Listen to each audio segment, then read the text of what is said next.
ആ മയ്യത്ത് കാണാൻ റസൂലിന്റെ അമ്മായി വന്നപ്പോൾ നബി സല്ലല്ലാഹു അലൈഹി വസല്ലം വിടരുത് എന്ന് പറഞ്ഞ് തടഞ്ഞു വെച്ചു. ആ മയ്യത്ത് കാണാൻ കഴിയില്ല അവർക്ക്. കരള് പോലും നെഞ്ചു പിളർത്തി വായലിട്ട് ചവച്ച് ഈ രണാങ്കളത്തിൽ നൃത്തം ചെയ്തു, ഡാൻസ് ചെയ്തു. ഹംസ റളിയല്ലാഹു അൻഹു സലാം പറഞ്ഞു, അസ്സലാമു അലൈക യാ സയ്യിദ ശുഹദാ ഹംസ ഇബ്നു അബ്ദുൽ മുത്തലിബ് റളിയല്ലാഹു അൻഹു വഇന്നാ إن شاء الله بكم لاحقون نسأل الله لنا ولكم العافية يغفر الله لنا ولكم. മറ്റൊരു സഹാബിയായിരുന്നു മിസ്അബ് റളിയല്ലാഹു അൻഹു. മിസ്അബ് റളിയല്ലാഹു അൻഹു എന്ന് പറഞ്ഞാൽ മക്കയിൽ ഏറ്റവും വലിയ പൈസക്കാരനാണ്. ഇസ്ലാം സ്വീകരിച്ചപ്പോൾ ഞാൻ പറഞ്ഞിട്ട് ഉഹുദിൽ അനിയനെ ശരിക്കും കെട്ടിയിടുന്ന് പറഞ്ഞ സഹാബി അതാണ്, ബദറിൽ പറഞ്ഞില്ലേ, അതാണ് മിസ്അബ്. വലിയ പൈസക്കാരന്, കുടുംബത്തിൽ നിന്ന് പുറത്താക്കിയതാണ്. രാവിലെ ഒരു ഡ്രസ്സ്, ഉച്ചക്കൊരു ഡ്രസ്സ്, വൈകുന്നേരം ഒരു ഡ്രസ്സ്. മക്കത്ത് ഇസ്ലാം സ്വീകരിക്കുന്നതിന് മുമ്പ് മിസ്അബ് എങ്ങനെയാണ് ഡ്രസ്സ് ഇടല്? ആർക്കും ഡ്രസ്സില്ലാത്ത കാലം മിസ്അബിന് ഡെയിലി 3 ജോഡി. മിസ്അബ് ഉപയോഗിക്കുന്ന സുഗന്ധത്തിന്റെ മണം എത്രയോ അപ്പുറത്തേക്ക് അടിച്ചു വീശും. അപ്പം ആളുകൾക്കറിയും ഈ വഴി മിസ്അബ് വരുന്നുണ്ട്. ആ കാലത്ത് പെണ്ണുങ്ങളെല്ലാം മിസ്അബിനെ കാണാൻ വേണ്ടിയിട്ട് ഡോറിങ്ങനെ തുറന്നിട്ട് ഒളിഞ്ഞിങ്ങനെ നോക്കും. സുമുഖനാണ്, സുന്ദരനാണ്, തറവാട്ടുകാരനാണ്, പൈസക്കാരനാണ്, എല്ലാം ഉണ്ട്. ഇസ്ലാം സ്വീകരിച്ച് നബീൻ്റെ ഒക്കെ കൂടി ഒന്നും വേണ്ടാന്ന് പറഞ്ഞിട്ട് മക്കത്ത് നിന്ന് ഹിജ്റ വന്നു, മദീനത്ത് വന്നിട്ട് ബദറിലേക്ക് പോയി, ഉഹുദിലും വന്നു.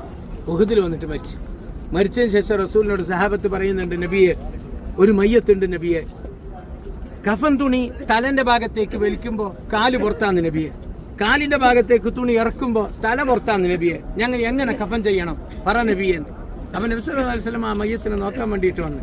അത് മിസ്അബ് റളിയല്ലാഹു അൻഹുവിന്റെ മയ്യത്തായിരുന്നു.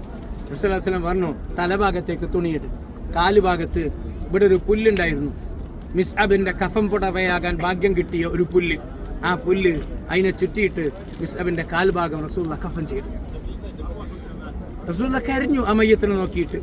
ഇസ്ലാം സ്വീകരിക്കുന്നതിന് മുമ്പ് ഡെയിലി 3 തവണ ഡ്രസ്സ് മാറിയ മിസ്അബിന് ഇസ്ലാം സ്വീകരിച്ചപ്പോൾ ഒരു തുണി കഫൻ പൂർണ്ണമായിട്ട് ഇല്ലാത്ത അവസ്ഥയുണ്ടായി. സ്വർഗത്തിലേക്ക് ദുനിയാവിൽ തന്നെ നടന്നുപോയ മിസ്അബ് റളിയല്ലാഹു അൻഹുവിന്റെ ഖബറാണ് നമ്മൾ ഇവിടെ കാണുന്നത്. ബാക്കി എല്ലാ ഖബറും അതാ അവസാനം കാണുന്ന വലിയ കുടിയണ്ടങ്ങൾ, അതിൻ്റെ ഉള്ളിൽ എല്ലാവരുടെയും ഖബർ ഒന്നിച്ച് മയ്യത്ത് മറമാടിയതാണ്. ആ വലിയ കുടിയിൽ ഉഹുദിൽ ശുഹദാക്കളായ എല്ലാവരെയും അതിൽ ഒന്നിച്ചടക്കം ചെയ്തു. അതിലൊരു സഹാബിയാരറിയോ, കല്യാണം കഴിഞ്ഞ് ഇന്നലെ കല്യാണം കഴിഞ്ഞ ഒരു സഹാബി ഉണ്ടായി.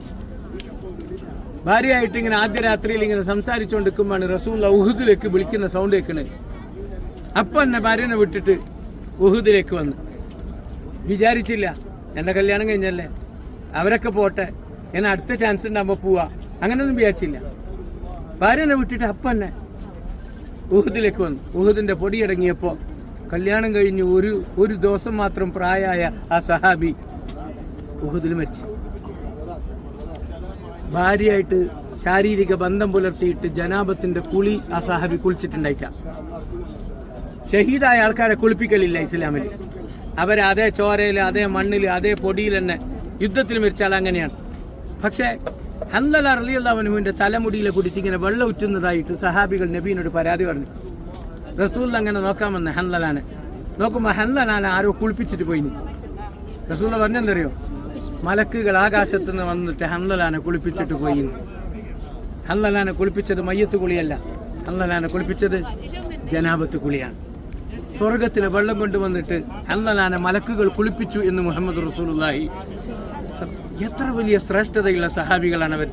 അവരൊക്കെ മരിച്ചു കിടക്കുന്ന സ്ഥലമാണ്, അവർ മരിച്ചു കിടക്കുന്ന ഖബർസ്ഥാനാണ്. എല്ലാവർക്കും ഒന്നിച്ച് സലാം പറയും, അസ്സലാമു അലൈക്കും യാ അഹ്ല ഉഹുദ് വ ഇന്ന ഇൻഷാ അല്ലാഹ് ബികും ലാഹിഖൂൻ നസ്അലുല്ലാഹ് ലനാ വലക്കും അൽ ആഫിയ യഗ്ഫിറുല്ലാഹ് ലനാ വലക്കും. ഇവരെല്ലാം നമ്മൾ പഠിക്കണം എന്തറിയോ, ഇവരെല്ലാം കുറേ കൊണ്ടുപോയ ആൾക്കാരാണ്. നമ്മളെ കയ്യിലൊന്നും എന്തുമില്ല. ഇവർക്കൊക്കെ റബ്ബിന്റെ മുമ്പിൽ വെക്കാൻ എല്ലാം ഉണ്ട്. എന്ത് ചെയ്തു എന്നല്ല ചോദിച്ചെങ്കിൽ അവരെല്ലാം നല്ലോണം പറയും.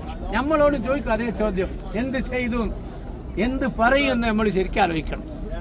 ഹംസ റളിയല്ലാഹു അൻഹു എത്ര പറയാനുണ്ട്, മിസ്അബിന് എത്ര പറയാനുണ്ട്, ഹൻദലാക്ക് എന്തെല്ലാം പറയാം. നമ്മൾ എന്ത് പറയും നമ്മളെ റബ്ബിനോട്? ഈ ചോദ്യത്തിന് ഉംറ കഴിഞ്ഞ് പോകുമ്പോൾ നമ്മൾ സ്വയം മറുപടി കണ്ടെത്തണം. ഒരാത്മപരിശോധന നമ്മൾ നടത്തണം. ഇനിയും വേറെ മുന്നോട്ട് പോകേണ്ടതുണ്ട്. നമ്മൾ നന്മയുടെ വഴിയിൽ യാത്ര, ഉംറ യാത്ര അവസാനിച്ച് പഴയ ശീലങ്ങളിലേക്കൊന്നും ആരും മടങ്ങിപ്പോകരുത്.